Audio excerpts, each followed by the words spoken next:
नमस्ते और स्वागत है आपका मेरा स्टोरी चैनल में। अगर इस चैनल की स्टोरीज़ आपको पसंद आ रही हैं तो चैनल को सब्सक्राइब करें, लाइक करें और दोस्तों के साथ शेयर करें। तो देर नहीं करें, एंजॉय करते हैं बनी खरगोश की बर्थडे पार्टी।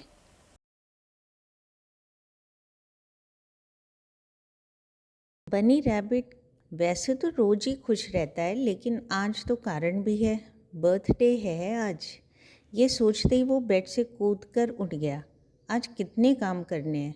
सुबह जल्दी तैयार होना है। मम्मी रैबिट ने कल ही कहा था कि सुबह स्कूल जाने के पहले मंदिर जाना है, भगवान से आशीर्वाद लेने, फिर नाश्ता करके स्कूल जाना और शाम को घर में पार्टी की तैयारी करनी है। कई फ्रेंड्स आ रहे हैं पार्टी में और पापा रैबिट भी तो टूर से शाम को ही आएंगे। कितने दिनों बाद आज लौट रहे हैं पापा। ये सब सोचकर बनी रैबिट को शाम की पार्टी की उत्सुकता बहुत बढ़ गई। वो तैयार होने के लिए जल्दी से बाथरूम की तरफ भागा। बनी रैबिट को बर्थडे के दिन मंदिर जाना बहुत अच्छा लगता है। वहाँ पुजारी शंकर हाथी मंदिर से अपनी सूंड में एक माला उठाकर बनी को पहना देते हैं। एक बड़ा सा लाल टीका बनी के माथे पर लगाते हैं और ढेर सारी मिठाई और एक सुंदर सी शर्ट गिफ्ट करते हैं। पुजारी जी की पत्नी पार्वती हथनी शर्ट खुद ही मशीन से सिलकर बनाती है। बनी रैबिट की मम्मी भी हर साल पुजारी जी के लिए कोट लेकर जाती हैं। बनी नहाकर बाहर निकला तो उसने बेड पर नज़र डाली। उसकी मम्मी एक स्मार्ट सा सूट रख गई थी। वो उसका बर्थडे गिफ्ट होगा। वाओ, कितना स्मार्ट सूट है। तैयार होने के बाद उसने अपने ऊपर एक नज़र डाली। मैं किसी हीरो से कम नहीं लग रहा हूँ। मेरे फ्रेंड्स को भी कितना अच्छा लगेगा। आज तो स्कूल में मज़ा ही आ जाएगा। पूरे स्कूल के बच्चों को पता चल जाएगा कि आज मेरा हैप्पी बर्थडे है। हैप्पी बर्थडे बेटा, ये कहकर मम्मी ने उसे गले लगा लिया। वाह, तुम तो बहुत स्मार्ट लग रहे हो। तुम्हें सूट कैसा लगा? बहुत अच्छा है mummy, thank you very much. चलो अब जल्दी से हम लोग मंदिर चलते हैं, फिर लौट कर नाश्ता करना। बनी रैबिट और मम्मी दोनों पुजारी के लिए कोट लेकर मंदिर की तरफ बढ़ गए। मंदिर पहुँचे तो पुजारी शंकर हाथी तैयार बैठे हुए थे। उन्हें मालूम था कि आज बनी का बर्थडे है।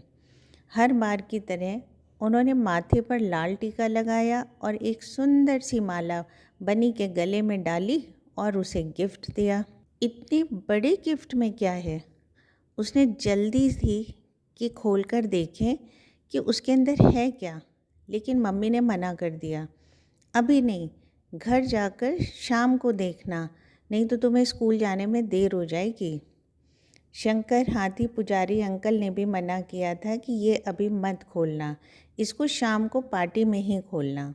वो उस गिफ्ट के बारे में कुछ खास बातें बताएंगे। घर पहुंचकर वो उस गिफ्ट के बारे में भूल गया, क्योंकि आज मम्मी ने उसका मनपसंद नाश्ता बनाया था, कैरेट सैंडविचेस और कैरेट हलवा। बनी ने जल्दी से नाश्ता ख़त्म किया, क्योंकि उसकी बस आ गई थी और वो अपना टिफ़िन और उस स्कूल के बच्चों के लिए जो स्वीट्स डिस्ट्रीब्यूट करनी थी उसका पैकेट और स्कूल बैग लेकर उसकी तरफ भागा।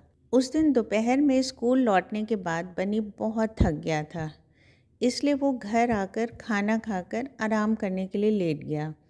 मम्मी ने उससे कहा कि तुम आराम कर लो, उसके बाद जंगल से जाकर पीली पत्तियां ले आना डेकोरेशन के लिए। मम्मी को बनी से हेल्प चाहिए थी, क्योंकि घर में पापा भी नहीं थे, इसलिए सारा डेकोरेशन का काम खुद बनी और मम्मी को मिलकर ही करना था।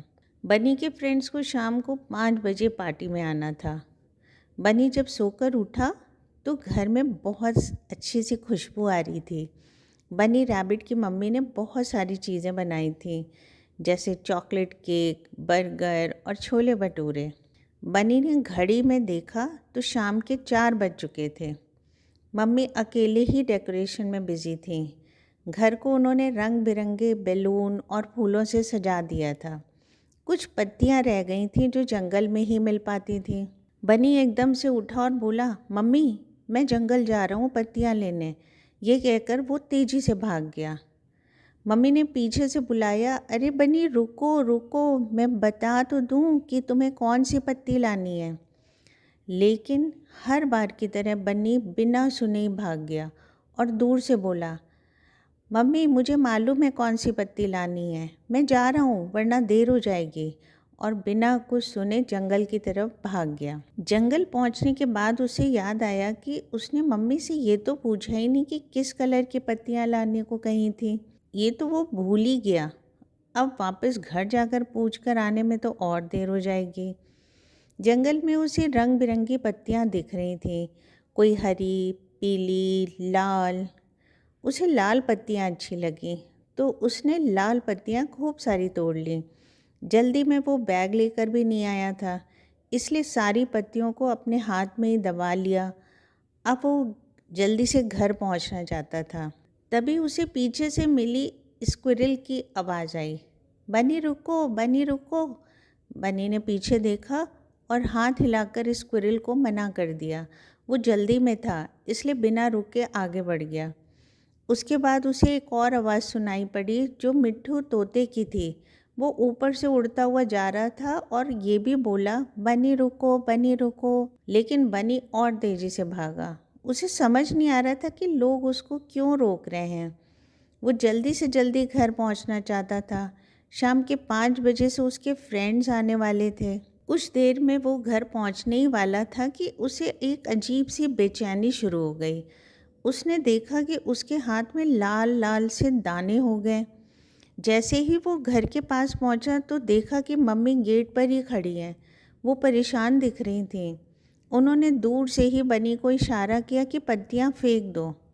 बन्नी इस बात को समझ नहीं पा रहा था कि मम्मी क्या कह रही हैं। वो पत्तियां फेंकने को क्यों बोल रही हैं। जैसे ही वो मम्मी के पास पहुंचा तो मम्मी दूर से ही चिल्लाई, बनी ये पत्तियां फेंक दो, तुम्हें समझ नहीं आ रहा है, ये जहरीली पत्तियां हैं, इनसे तुम्हें खुजली हो जाएगी। ये सुनते ही बनी का सर चकराया। खुजली शुरू नहीं हो जाएगी, खुजली तो शुरू हो ही गई है। बनी ने तुरंत पत्तियों को बाहर फेंक दिया और ज़ोर से चिल्लाया, मम्मी मेरे हाथों में बहुत खुजली हो रही है। मम्मी ने बनी के हाथ देखे तो उन्होंने बनी को तुरंत नहाने के लिए बोला और साथ में डिटॉल का पानी भी दिया।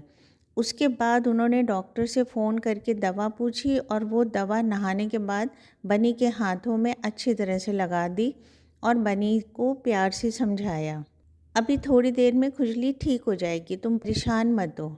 उन्होंने देखा कि बनी के आंखों में आंसू थे। मम्मी भी बहुत दुखी हुई। आज बर्थडे के दिन बनी को इतनी खुजली हो गई। लेकिन डॉक्टर ने जैसा कहा था कि बनी को थोड़ी देर में आराम आने लगा और वो किसी तरह से उठा और अपने नए कपड़े पहन लिए क्योंकि उसके फ्रेंड्स के आने का टाइम हो गया था। कुछ ही देर में उसके सारे फ्रेंड्स आ गए, जिसमें मिट्ठू बंदर, मिनी बकरी, सोनू गिलहरी, चिंकी रैबिट और भी बहुत सारे फ्रेंड्स थे। सभी के हाथों में लाल पीले नीले गिफ्ट के पैकेट्स थे। थोड़ी देर में उसने देखा कि मिली स्क्विरल और मिट्ठू तोता दोनों हाथ में बहुत सारी पीली पत्तियां लेकर आए हैं और उन्होंने आकर वो पत्तियां बनी रैबिट की मम्मी को दे दिया। मम्मी मुस्कुराने लगी और बनी से बोली, बनी मैंने तुम्हें पीली पत्ती लाने को बोला था। लाल पत्ती जहरीली होती है और पीली पत्ती नरम मुलायम और खुशबूदार, इसलिए तुमको मैं बुला रही थी, लेकिन तुमने मेरी बात सुनी ही नहीं। और देखो ये दोनों इस बात को समझ गए थे कि मैंने पीली पत्तियां मंगाई होंगी, इसलिए ये अपने आप ही लेकर आ गए। बनी ने जाकर मिट्ठू तोते और मिली स्क्विरल को गले लगा लिया। उसी समय पापा रैबिट की कार भी आकर गेट पर रुकी। बनी उनको देखकर भागा और उनकी गोद पर चढ़ गया। कितने दिनों बाद आए हैं पापा। उसके बाद तो फिर पार्टी ज़ोर शोर से शुरू हो गई। म्यूज़िक बजने लगा जिसमें बच्चे डांस कर रहे थे। खाने की बहुत बढ़िया बढ़िया चीज़ें पापा रैबिट शहर से लाए थे। सभी ने मिलके छोले भटूरे का खूब मज़ा लिया। उसके बाद जब केक काटने की बारी आई तो सभी के गिफ्ट मम्मी ने टेबल पर ही सजा दिए थे। बच्चों ने मिलकर केक काटा। गिफ्ट की टेबल को देखकर बनी को याद आया कि हाथी अंकल के गिफ्ट भी तो रखा होगा। वो अपने कमरे में गया और उसके गिफ्ट को उठा लाया और वहीं टेबल पर रख दिया। फिर मम्मी से पूछा, वो पुजारी हाथी अंकल क्यों नहीं आए? उसी समय बाहर से हाथी अंकल की आवाज़ सुनाई पड़ी। पापा रैबिट बाहर जाकर हाथी अंकल को अंदर ले आए। बनी को गिफ्ट खोलकर देखने की जल्दी थी, तो उसने केक खाने के बाद गिफ्ट खोलने शुरू कर दिए। वो जानना चाहता था कि हाथी अंकल ने उसे आज क्या दिया है। धीरे धीरे सभी के गिफ्ट खुल गए। किसी ने पेंसिल बॉक्स दिया था, किसी ने नोटबुक, किसी ने पेन, किसी ने बॉल और किसी ने बोर्ड गेम्स दिए थे। पर जिस गिफ्ट को खोलने की जल्दी बनी को थी, वो अब खुलने वाला था। रैपर खोलने के बाद बनी ने उसमें से एक बहुत सुंदर टेलीफोन बूथ की डिज़ाइन का बड़ा सा बॉक्स देखा, जिसमें एक ताला और चाबी लगी थी। वो रेड कलर का टेलीफोन बूथ था। इतना अनोखा और सुंदर गिफ्ट बनी ने कभी नहीं देखा था। उसकी आंखें चमक गईं और उसने हाथी अंकल को देखकर पूछा, ये क्या है अंकल? हाथी अंकल मुस्कुराए और बोले, बनी, ये तुम्हारा पर्सनल बैंक है। तुम इसमें पैसे जमा करोगे और वो धीरे धीरे बढ़ जाएंगे। इसका ताला अगली बर्थडे में खोलना और जो पैसे तुम्हारे जमा हो जाएंगे उससे तुम अपना सही वाला बैंक अकाउंट खोल लेना और इस तरह से पैसे जमा करते रहना। वो तुम्हारे पास एक दिन अपने बहुत सारे पैसे हो जाएंगे और फिर तुम अपनी मनपसंद की चीज़ें खुद भी खरीद पाओगे। वाओ! बनी की आंखों में चमक आ गई। उसको अपना ये गिफ्ट बहुत ही अनोखा लगा। उसने ऐसा कभी नहीं सोचा था कि उसके पास अपना पर्सनल बैंक होगा और वो अपने बैंक का मालिक होगा। सच में आपका गिफ्ट बहुत अच्छा है। बच्चों में अच्छी आदत डालने के लिए ये एक बहुत सही तरीका है। बनी के पापा मम्मी ने शंकर हाथी को कहा। पार्टी ख़त्म हो जाने के बाद रात में जब बनी और उसके पापा मम्मी घर पर रह गए, तो मम्मी ने बनी से पूछा, बोलो बेटा, आज का दिन तुम्हें कैसा लगा? बनी ने जवाब दिया, मम्मी, आज का दिन मैं कभी नहीं भूल पाऊँगा। मैंने आज 2 बातें सीखी कि बिना पूछे समझे और जाने बगैर कोई काम नहीं करना चाहिए। पहले ठीक से समझो फिर काम करो, नहीं तो बाद में बहुत परेशानी होती है। और दूसरी ये कि मैं इतना छोटा होकर भी बैंक का मालिक हो सकता हूँ। पापा और मम्मी ने एक दूसरे को देखा और मुस्कुराए और फिर ज़ोर से खिलखिलाकर हंस दिए। बनी भी उनका साथ दे रहा था। ये सच में उसका बेस्ट बर्थडे था। होप कि आपको ये स्टोरी अच्छी लगी होगी, और अगर अच्छी लगी तो इसको अपने फ्रेंड्स के साथ शेयर करना मत भूलिएगा। लाइक करें वीडियो को और चैनल को सब्सक्राइब करें ताकि आपको नई नई स्टोरीज़ मिलती रहें। Thank you.